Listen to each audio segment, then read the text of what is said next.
مومنو، جب تم میں سے کسی کی موت موجود ہو تو شہادت کا نصاب یہ ہے کہ وصیت کے وقت تم مسلمانوں میں سے 2 مرد عادل یعنی صاحب اعتبار گواہ ہوں، یا اگر مسلمان نہ ملیں اور تم سفر کر رہے ہو اور اس وقت تم پر موت کی مصیبت واقع ہو تو کسی دوسرے مذہب کے 2 شخصوں کو گواہ کر لو۔ اگر تم کو ان گواہوں کی نسبت کچھ شک ہو تو ان کو عصر کی نماز کے بعد کھڑا کرو اور دونوں اللہ کی قسمیں کھائیں کہ ہم شہادت کا کچھ عوض نہیں لیں گے، گو ہمارا رشتہ دار ہی ہو، اور نہ ہم اللہ کی شہادت کو چھپائیں گے۔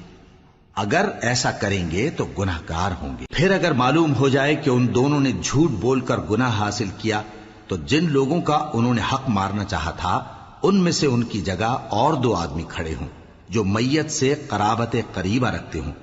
پھر وہ اللہ کی قسمیں کھائیں کہ ہماری شہادت ان کی شہادت سے زیادہ سچی ہے اور ہم نے کوئی زیادتی نہیں کی۔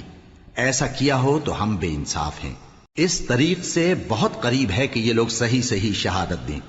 یا اس بات سے خوف کریں کہ ہماری قسمیں بھی ان کی قسموں کے بعد رد کر دی جائیں گی۔